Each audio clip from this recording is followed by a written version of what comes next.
حضرت داؤد علیہ السلام کا شمار اللہ تعالیٰ کے برگزیدہ پیغمبروں میں کیا جاتا ہے۔ آپ کو رب کریم نے نبوت کے ساتھ ساتھ بادشاہت کا منصب بھی عطا کیا تھا۔ حضرت داؤد علیہ السلام کی قوم کے لوگ اغبا کے پاس ایلا نامی گاؤں میں رہتے تھے اور خوشحالی کی زندگی بسر کرتے تھے۔ اللہ تعالیٰ نے اس قوم کا امتحان لیا، اور وہ امتحان یہ تھا کہ ہفتے کے دن مچھلی کا شکار ان لوگوں پر حرام قرار دے دیا گیا تھا، اور باقی دنوں میں انہیں شکار کرنے کی اجازت تھی۔ حضرت داؤد علیہ السلام کی قوم نے اتوار سے جمعے تک مچھلیاں پکڑنا شروع کر دیں، مگر مچھلیوں کی تعداد ہفتے کے دن زیادہ ہوتی اور باقی دنوں میں کم۔ شیطان نے انہیں اکسانا شروع کیا اور ان سے کہا کہ ہفتے کے دن دریا سے کچھ نالیاں نکال کر خشکی میں چند حوض بنا لو۔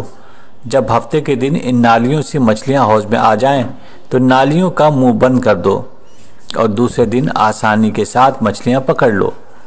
حضرت داؤد علیہ السلام کی قوم کو شیطان کی یہ ترکیب پسند آئی۔ ان لوگوں نے یہ نہ سوچا کہ ایسا کر کے وہ اللہ تعالیٰ کے حکم کی خلاف ورزی کے مرتکب ہوں گے۔ ہفتے کو شیطان کے بتائے گئے طریقے سے مچھلی جمع کرنا حقیقت میں ہفتے کو شکار کرنا ہی تھا۔ مچھلیوں کے شکار کے معاملے میں اس گاؤں میں 3 گروہ بن گئے۔ ایک وہ جو اس گناہ کی شروعات کر چکے تھے، دوسرے وہ جو ان کی اصلاح کرتے تھے اور انہیں باز رکھنے کی کوشش کرتے تھے،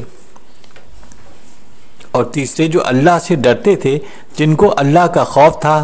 انہوں نے سوچ لیا تھا کہ اب وہ ان کا ساتھ نہیں دیں گے۔ انہوں نے بستی کے درمیان میں اینٹوں سے دیوار بنانا شروع کر دی۔ اس طرح بستی 2 حصوں میں تقسیم ہو گئی۔ ایک جانب وہ لوگ تھے جن کے دل میں خوف خدا تھا، دوسرے وہ لوگ جو بے خوفی اور ہٹ دھرمی کی زندگی بسر کرنے پر بسیط تھے اور احکام الہی کی خلاف ورزی اپنی زندگی کا معمول بنائے ہوئے تھے۔ جب ان کے گناہ حد سے بڑھ گئے تو راتوں رات اللہ تعالیٰ نے ان پر عذاب نازل کیا اور وہ بندر بن گئے۔ ایک صبح جب اللہ کے نیک بندوں نے دیوار کے اس پار سے کوئی آواز نہ سنی تو دیواروں پر چڑھ کر دیکھا تو سب بندر بن گئے تھے۔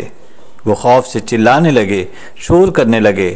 ان بندروں کی تعداد 12,000 تھی۔ یہ 3 دن تک بھوکے پیاسے رہنے کے بعد ہلاک ہو گئے۔